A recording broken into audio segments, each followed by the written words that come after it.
Mas enquanto nós não usarmos a fé que agrada a Deus, nós vamos ter um problema muito sério com Deus.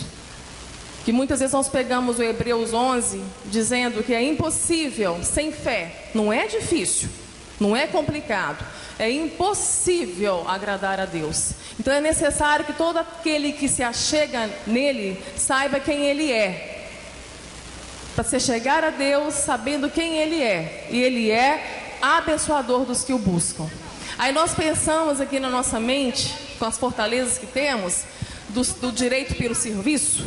Nós pensamos que se eu agradar muito a Deus com o meu serviço, com a minha utilidade, que para ele é inútil, então eu vou tentar agradar a Deus, porque sem fé é impossível agradar. Então eu vou usar tudo o que eu puder para convencer Deus no final a me agradar.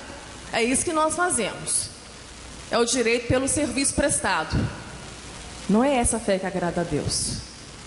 Quanto mais eu me aproximo de Deus, pelo poder que Ele tem para resolver os meus problemas, e pior, usando do comércio, usando da barganha, para que no final Ele venha me abençoar, porque está escrito que Ele é abençoador dos que o buscam. Olha a confusão numa interpretação de texto. Quanto mais eu me aproximo dessa forma, mais eu me afasto de quem Ele é.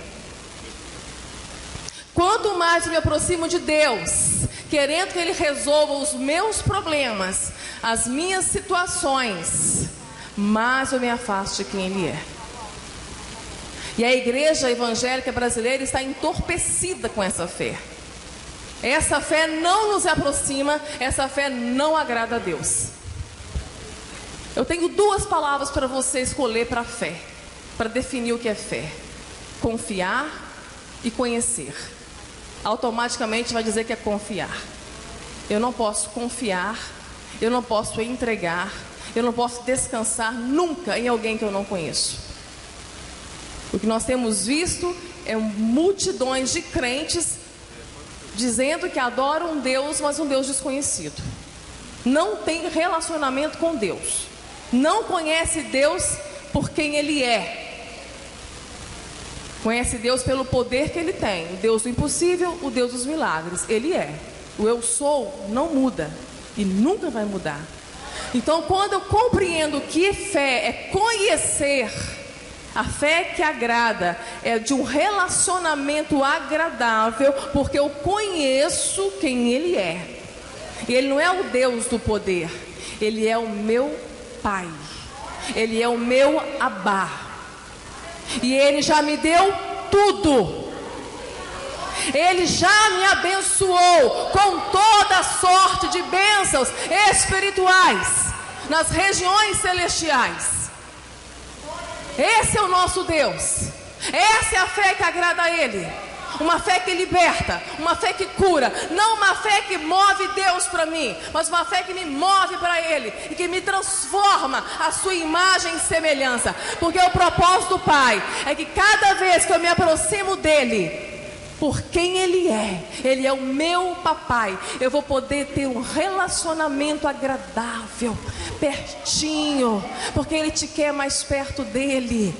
E assim vai se tornando então o propósito de Deus na tua vida, que é fazer o que, querido? Imagem e semelhança de quem Ele é. Ele é o que? Abençoador. Então quem nós vamos nos tornando à medida que nós vamos nos relacionando? Abençoadoras. Abençoadoras. Vamos parar de usar essa fé de expectativa do que Ele tem para fazer, para dar, e vamos viver na perspectiva de uma convicção só, que Ele já nos deu. E agora eu tenho que buscá-lo para ser abençoadora e buscar dele o que eu tenho para oferecer. Amados, nunca foi sobre nós. Nunca foi sobre nós. Não é para a sua felicidade. Tudo foi por Cristo, para Ele. E a nossa felicidade está nele. Enquanto você não compreender pela fé, que viver pela fé é isso, mesmo não vendo, eu creio que já está pronto, porque Ele já fez. Ele é o Deus do antes. Nada pode surpreender um Deus assim. Agora, os processos de dor que eu preciso passar, papai não vai me livrar deles. Papai não está aqui para proteger você da dor, não. Mas Ele vai nos dar segurança no vale. Ele vai nos dar segurança na tribulação. Nós vamos sofrer seguras. Porque os processos, minha querida, é para que Cristo seja formado na sua vida. O maior propósito do Espírito Santo em você é formar Cristo em você. Para que você seja Cristo na vida da sua família e aonde você estiver. O maior propósito do Espírito Santo na nossa vida é de nos encher, para nos dar o Espírito de Cristo, para que possamos ser como Ele, oferta para esse mundo. Enquanto nós não compreendermos isso, amado, nós já estaremos vivendo o evangelho do anticristo, porque o evangelho do anticristo já está nos púlpitos. O evangelho do anticristo faz com que o crente queira só para ele mesmo, não abra mão dos seus direitos. É meu direito, eu não abro mão. Vou explicar uma coisa para você que é muito séria. Estou indo de acordo com o Espírito Santo está ministrando no meu coração, tá, queridos? E isso tem tudo a ver com Esther. Tudo a ver com Esther. A vida dessa mulher é profunda, é um mistério. Assim é a sua vida e a minha, um mistério que o Senhor gerou no coração. E quando você era uma substância informe, seus dias já tinham sido escritos, sua história já estava pronta, assim como de Esther. Nós devemos só nos submeter à obediência. Somente isso, queridas. O anticristo, ele é pró-Jesus. Eu vou explicar isso para vocês. Isso aqui já vai abrir a mente de vocês para viver um verdadeiro evangelho. E não serem enganadas, porque o fim de todas as coisas está próximo.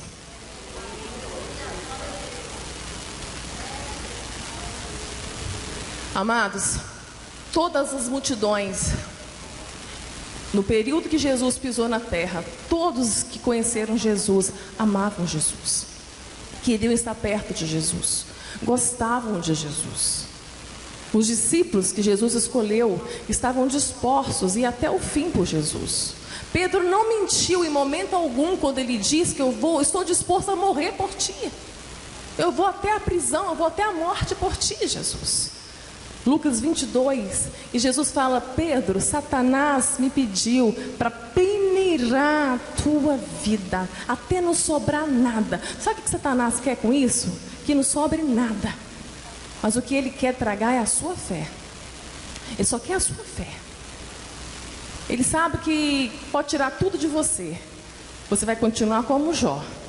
Se for crente nascido de novo, vai até o fim. E vai dizer ainda: bem sei que tudo podes, e nenhum dos teus planos são frustrados. Jó não tinha sido nem restaurado ainda, ele já sabia que esses eram os planos do Senhor. Então Satanás sabe que tem que tirar é a fé. É a fé. E como a fé está muito diluída, muito fajuta entre o evangelho falso e o verdadeiro, que nós estamos dormindo, nós vamos despertar como igreja nessa hora. Então é muito fácil ele devorar a sua fé no café da manhã, na primeira ofensa, no primeiro dano. É muito fácil, está muito fácil. E Jesus fala: mas eu roguei por ti. Nós temos um advogado. Eu roguei por ti, Pedro, para que a sua fé não desfalecesse. Mas Pedro, antes que o galo cante 3 vezes, você vai me negar 3 vezes. Ou seja, nem Pedro sabia, mas ele estava disposto a morrer por Jesus. Por quê? A mesma multidão lá de trás é a mesma de hoje. Gostar de Jesus é muito fácil. Ele dá o pão, ele dá o peixe, ele dá a comida, ele cura, ele ressuscita, ele expulsa demônios. A multidão amava Jesus. Chegou um ponto que Jesus estava cansado. Chegou um ponto que ele passou o dia todo expulsando demônio, curando, multiplicando e alimentando aquela multidão insaciável. E ele saiu de madrugada escondido. Lucas 4:43. E os discípulos: mestre, aonde você vai? A multidão te espera. E ele disse: é necessário que eu vá e pregue o evangelho em todos os lugares. Porque eles não tinham entendido que os sinais que ele operava é para que eles crescem uma coisa só, que ele era o Cristo, o Filho do Deus vivo. Mas ninguém estava querendo saber do Cristo, mas só de Jesus. Vamos lá então, vamos caminhando. A multidão acordou, não viu que ele estava ali, foi atrás, atravessou Cafarnaum, chegou lá. Jesus, nós estávamos te procurando. Vocês me procuram pelo que eu tenho para fazer, pelo poder que eu tenho. Mas enquanto vocês não comerem dessa comida, eu sou o pão vivo que desceu do céu. Enquanto vocês não se alimentarem dessa comida, vocês terão fome e morrerão no deserto como seus pais. Porque essa comida perece, mas quem comer da minha carne e tomar do meu sangue terá vida eterna nele. Ou seja, quem participar comigo do meu sofrimento, quem padecer comigo das minhas aflições, quem for participante da minha cruz, terá vida eterna. Sabe o que a igreja lotada atrás do poder de Jesus fez? Duro é esse discurso. Nós não queremos. Nós não podemos ouvir. Foi todo mundo embora. A igreja esvaziou, ficou só 12.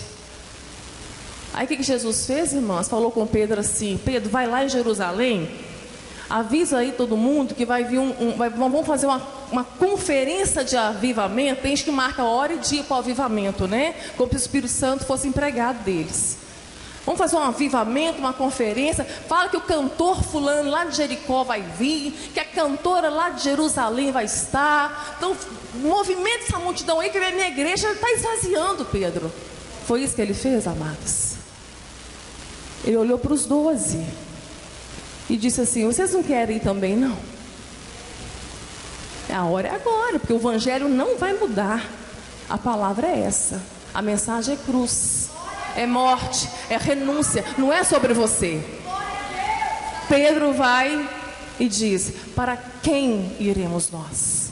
Só o Senhor tem palavra de vida eterna. E nós temos crido e visto que tu és o Cristo, o Filho do Deus vivo. Vão entender isso, esse mistério, amados. Mateus 16. Ainda todo mundo conhecia Jesus, inclusive Pedro. Jesus, o libertador de Israel, aquele por quem eles estavam dispostos mesmo a lutar, porque eles esperavam que o Messias libertasse eles da opressão romana. Era um povo sofrido, humilhado, refém de uma tirania. Então o Messias chegou. O nome de Jesus é Salvador. Então eles queriam se salvar aqui, esse reino aqui, para essa terra. Tem muita gente querendo viver o céu na terra. Tem muita gente que já perdeu o foco do céu, não vive a eternidade, não queima mais pela volta de Jesus. Igreja, Jesus vai voltar. Ele vai voltar. Ele já está às portas. Jesus pergunta: quem dizem os homens que eu sou? Eu sou. Aí ele já responde quem ele é, né? Ele é Deus. Eles respondem: uns dizem que tu és Elias, outros dizem que tu és João Batista, outros dizem que tu és Jeremias ou algum dos profetas. Tudo bem, mas e vós, a minha igreja, tem me conhecido? Quem vós dizeis que eu sou? Aí Pedro responde: pela primeira vez, Jesus vai se revelar o Cristo.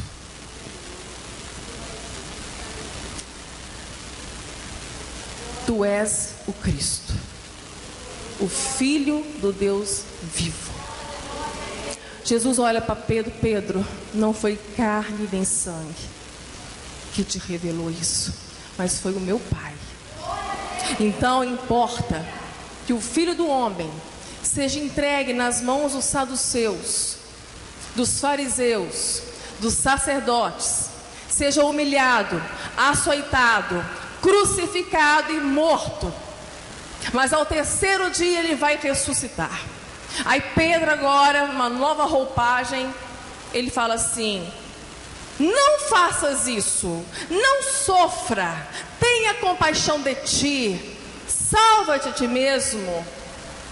E Jesus responde: afasta-te de mim, anticristo, Satanás, porque você entende as coisas dos homens, não entende as coisas de Deus.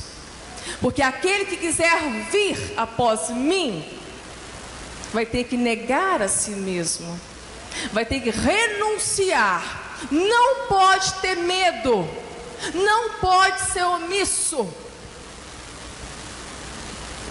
tem que viver por um propósito, vai ter que tomar a cruz e me seguir. Queridos, até então estava tudo certo com Jesus. Agora está ciente, está diante de Satanás que ele era o Cristo. Ser Jesus não tem problema. O diabo não tem problema você gostar de Jesus. O diabo não tem problema você vir na igreja, cantar para Jesus, dar dízimo para Jesus, orar, jejuar, ter ministério. O diabo não tem problema com o seu serviço, querida. Não tem problema com você da igreja. Pelo contrário, a gente tem visto uma mazela dele distraindo os crentes com seus ministérios, com seus serviços, enquanto ele destrói as nossas famílias. Quanto mais presos dentro do serviço, do sistema, fazendo aquilo que nem Deus pediu para você fazer, até você compreender que o serviço que agrada a Deus vem de uma consciência transformada, onde o amor nos motiva a servir, onde a motivação é somente para que o reino seja manifestado. É só amor. Se não for outra motivação, reveja pelo que você tem trabalhado. Reveja sua fé nisso aí.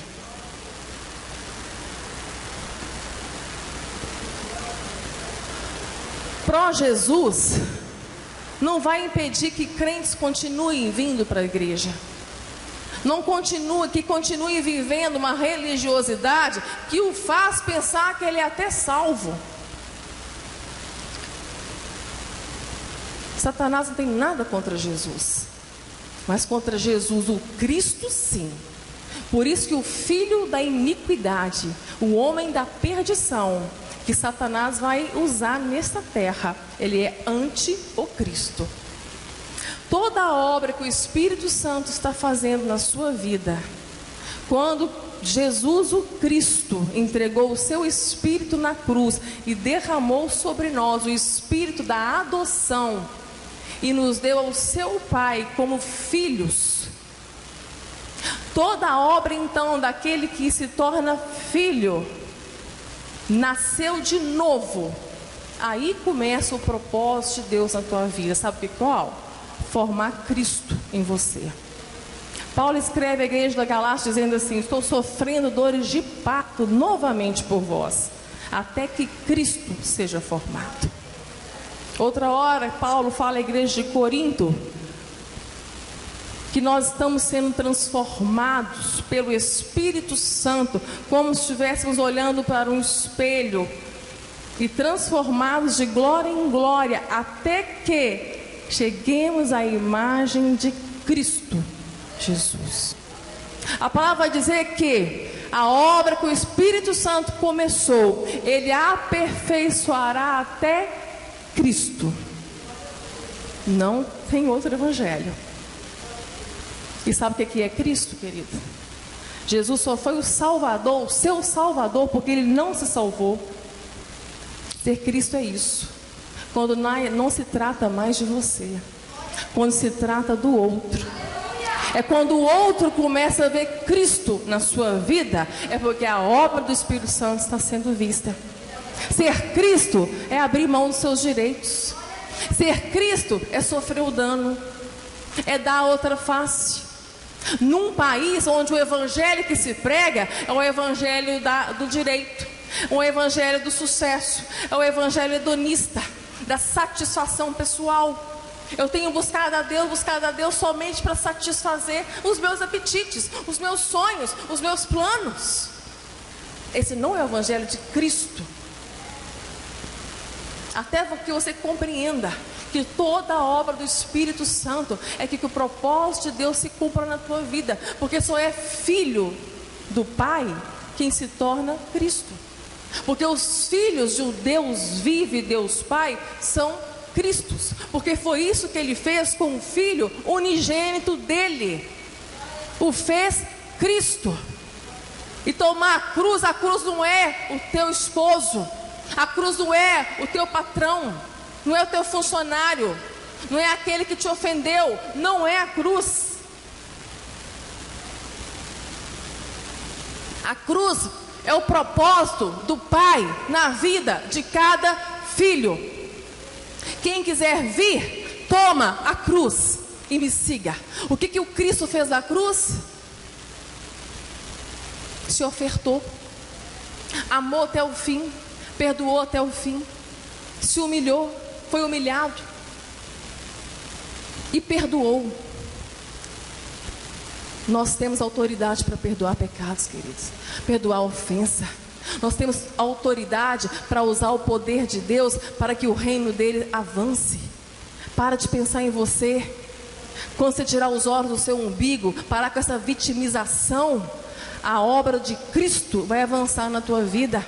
E muitos vão se converter através da sua vida, do seu testemunho. Enquanto você ficar estagnada nesse poço que você está nele, esperando que Deus resolva os seus problemas, mude a sua situação, você vai continuar nesse poço. Porque Deus não vai resolver os seus problemas, não vai mudar a sua situação, porque Deus não sabe mudar, Ele não muda. Nosso Deus é imutável, Ele não mexe com mudança. O nosso Pai só transforma. O propósito do Pai é transformar você aqui, ó. Transformar a sua mente, libertar a sua mente dos sofismas, de falsos ensinos, te deixar livre em saber que tem um Pai que te ama e que nós vamos continuar merecendo o inferno assim mesmo, e mesmo assim nada nos separará do seu amor. Ele nos amou até o fim e esse amor não falha, esse amor não muda. Esse é o Pai que você precisa conhecer e ser livre. Livre da culpa, livre do medo, da amargura. Entender que ninguém te deve nada. Nós temos ministrado em vidas que parou. Por causa da culpa, da amargura, a vida parou. Os céus cerraram. Está privado da graça de Deus. Nunca vai avançar. Porque sem perdão não há perdão.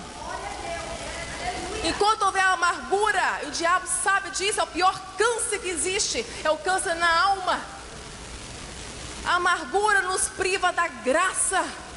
Como você vai viver sem a graça de Deus? É impossível. A graça de Deus é tudo. É o que nos faz viver. É o que nos leva à vida plena. É o que nos faz ser plenos, abundantes. Ter alegria, ter paz de espírito, viver a justiça de Deus só pela graça.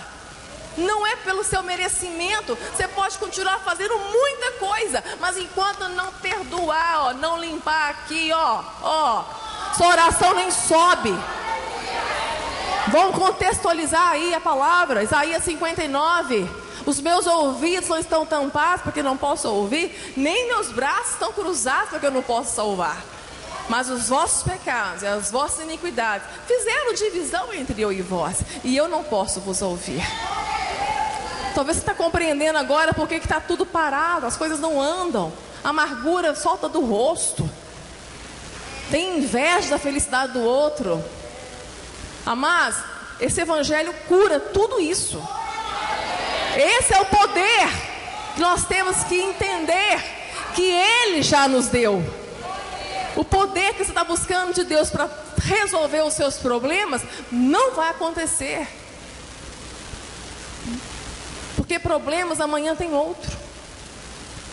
Resolvendo a sua mente, resolvendo você, Você transforma as suas situações, porque você vai ser Cristo na sua situação. Você vai ser a oferta de Deus para aquela situação que você está. Seja um casamento, seja um emprego, seja uma doença. Se você não obedecer os seus princípios, não tem nada que faça a sua bênção chegar, a sua vitória vir. Não, ele não vai passar por cima dos decretos. Não vai atropelar os princípios da honra, da submissão, da obediência. Não vai. Do perdão.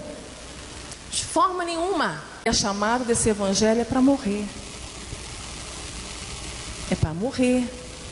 É para morrer para você mesma. Para morrer para o pecado. Para morrer para os teus sonhos, que podem não ser os sonhos de Deus. Os planos de Deus para a tua vida. É morte. O convite desse evangelho é morte. Foi morte para a minha vida. Até eu compreender, se o grão de trigo caísse na terra, enquanto ele não morresse, ele ia ficar só. Mas no dia que ele morresse, ele ia dar fruto. Então eu precisei entender isso. Eu não podia ter medo. Estava diante de um câncer, o terceiro câncer cerebral. Depois eu vou passar o vídeo para vocês. Tá, amor? Vou relatando aqui, no final eu passo. Eu estava diante do terceiro câncer. Deus já havia mostrado que não ia curar. Havia mostrado que havia um projeto na enfermidade. O projeto seria pregar o evangelho. Difícil de compreender isso. Assombroso. Dá medo. Dá medo.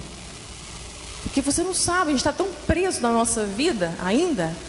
Até isso, quando Cristo é formado na nossa vida, nos liberta de todo medo. Até chegar a falar como Paulo: não mais vivo eu. Morri. Mas Cristo vive em mim. E a vida que agora eu a vivo pela fé. O justo só vai viver pela fé. Sem fé é impossível agradar a Deus. O que não provém da fé é pecado. E o fim da fé é a salvação da nossa alma. Fé, amado. Fé é conhecer quem Deus é. Essa é a fé que agrada a Deus. Até que eu compreendi, de uma forma muito dolorosa, que um dia ele me perguntou, que eu pedi a cura. Ainda que ele tivesse já estabelecido na minha vida, enquanto você não viu uma resposta do Pai, continua orando. Mas se ele te der uma resposta sobre um assunto, encerra, descansa. Descansa para experimentar que essa vontade, ela é boa. Ela é perfeita, ela é agradável, ainda que você não compreenda. Amado, sofrimento é inevitável, muitas vezes inexplicável e intransferível. Nós vamos passar pelo sofrimento, ele faz parte. A dor faz parte. Viver dói. Nosso Senhor foi um homem de dores. Nós não somos melhores que o nosso Jesus. E Hebreus vai dizer que o nosso Jesus, o perfeito homem, santo, que nunca pecou, Deus, o próprio Deus, aprendeu. Hebreus 5, olha que revelação. Aprendeu através da dor a obedecer. Está explicado aí? Por que importa a dor? A dor está atrelada à obediência. É por isso que eu tenho um espinho na carne, que é a dor. Eu sinto dor 24 horas na cabeça, desde que abriu, há 15 anos. É subhumano, é surreal viver assim. Como eu consigo? Só tem uma explicação. Quando a minha alma foi curada, a minha fé foi curada, para viver o projeto de Deus, eu entendi que a graça sustentadora basta. E tem uma coisa, para não ter pretexto ainda, porque Deus sabe que eu sou muito custosa, na hora que eu estou pregando, Ele tira a dor. Nem para falar assim: papai, não vou porque está doendo. Não tem esse pretexto. Médico não consegue aplacar a minha dor. Às vezes eu tenho que... A crise é... Não tem como expressar o que é uma crise de uma dor dessa. E é assim que nós temos vivido. Mas a cada dor, a cada superação dela, a nossa fé vai sendo cada vez mais provada no ouro e apurada como o ouro fica. Então a fé precisa ser apurada no fogo. Nosso Jesus precisava aprender nada. Mas mesmo assim Ele submeteu as nossas dores, Ele se submeteu ao nosso sofrimento, para nos ensinar que tudo isso faz parte da sua maturidade. Que tudo isso faz parte do propósito do Espírito Santo de te transformar em imagem e semelhança dele. Então a dor está atrelada à obediência. Viver dói e você dá conta, porque o Espírito Santo está em ti. A ordem é: enchei-vos do Espírito Santo. É uma ordem. E como se enche do Espírito Santo? Colossenses 3:6 vai dizer: quando a palavra abundar dentro de vós. Não é pelo muito cantar, pelo muito falar em línguas, pelo muito chorar, não é nada disso. Isso não é evidência do Espírito Santo na sua vida. A evidência é quando a palavra está sendo forjada e está te transformando aqui dentro. É isso que está acontecendo. Esse evangelho de expectativa, que amanhã a vitória vai vir, que amanhã o milagre vai acontecer, que amanhã a conquista acontece, se você orar mais, se você fizer mais campanha, se você sacrificar mais. Não é assim, amados. Esse evangelho de expectativa gerou tanta ansiedade nesse país, que nós somos o país campeão do mundo em ansiedade. Num país que o número maior de evangélicos é a nossa nação. Que resposta que nós temos para isso? Falso evangelho. Evangelho que não salvou, não transformou, não libertou. Somente fomenta cada vez mais, fomenta o Deus do ventre, os nossos apetites, os nossos desejos, os nossos anseios. Deus não está comprometido com os teus apetites, com os teus sonhos, com os teus anseios. Ele prometeu suprir as suas necessidades. E vai suprir no tempo que Ele quiser. Ele está forjando o seu caráter. Ele está forjando Cristo em você. Ele sabe a obra que Ele está fazendo. Ele sabe, é uma obra de oleiro, é uma obra de afinador de prata, purificador de prata. Ele sabe o que Ele está fazendo. Nós somos custosas, trabalhosas demais, mas eu louvo a Deus que Ele é longânimo. Sabe o que é longanimidade, amada? É saber lidar com paciência e bondade com pessoas difíceis. Eu e você, nosso Pai é longânimo, mas no fruto do Espírito Santo em nós, há longanimidade para você também lidar com o outro. Tão difícil quanto você, ninguém te deve nada. Liberta o outro, para você viver o que Cristo tem para a tua vida, amada, e vai realizar a missão. Esther teve que entender isso, amada, e perder todo o medo. Esther teve que entender que para viver tinha que ter um propósito pelo qual valia a pena morrer. Esther teve que entender que ela não poderia ser omissa naquele momento. Muitas desgraças da nossa sociedade têm sido pela omissão da igreja. A igreja está omissa enquanto coisas terríveis estão acontecendo. A igreja está se engordando, cada vez mais gorda e vaidosa dela mesma. A igreja precisa entender que ela foi formada em Cristo para ser Cristo. Nós somos o corpo de um Cristo. Todo do corpo é Cristo. Todo membro desse corpo é Cristo. Só assim que a sociedade e essa nação vai ter um reflexo de uma igreja relevante, de uma igreja que não é omissa, uma igreja que luta, que avança, que sabe que as portas do inferno não prevalecem contra ela. Então é hora de marchar, é hora de submeter à vontade do Pai. Esse povo ia ser exterminado se essa mulher não entendesse isso. Talvez a sua família está sendo exterminada, destruída, um cenário de morte espiritual, de morte no casamento, morte nos afetos, porque tem medo, é omissa. Acha que Deus tem que rasgar o céu e fazer um milagre, porque você está fazendo um monte de campanha, mas o outro não vê Cristo em você, na sua casa. Aqui não é igreja, isso aqui é um prédio. Nós viemos para cá como igreja, nós vamos como igreja para aquele prédio. E quando saímos daqui, a igreja vai para casa. E quando formos para o trabalho, a igreja foi para o trabalho. Quando formos para a escola, a igreja foi para a escola. quando estamos num trânsito, um engarrafamento, quando vem o estresse, é a igreja que está naquele trânsito. É a igreja, nós somos igreja. Viva como igreja. Aonde Deus te colocou, porque foi isso que o Argoqueu falou. Se você não fizer isso, se você não apelar para esse rei, se você não sofrer o dano, o Senhor proverá outro escape. Mas você e a tua família vai morrer. Porque será que não foi para esse propósito que Deus te colocou aqui? Deus conduziu toda a história, colocou ela naquele cenário. Será que não é por um propósito de Deus que você está nesse cenário, querida?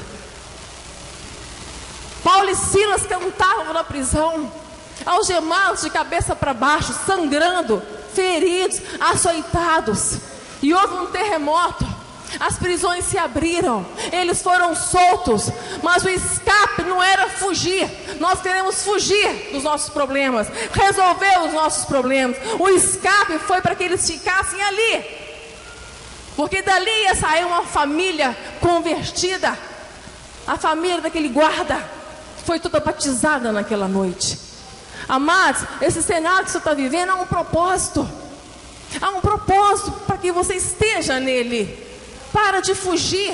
Não tenha medo, não seja omisso. E tenha um propósito. Busque de Deus um propósito. Como eu tenho visto pessoas prosperadas financeiramente e não encontraram ainda o propósito de Deus para esse dinheiro. Deus não faz nada sem propósito. Até para o dinheiro que você está ganhando tem um propósito. Tudo para Deus, o propósito, ele é eterno. Todo o propósito de Deus para tudo que Ele te deu é eterno. É para redenção, é para salvação, é para manifestar Cristo. O seu dinheiro, o seu dom, o seu talento, a sua voz, tudo, amado, é para manifestar Cristo.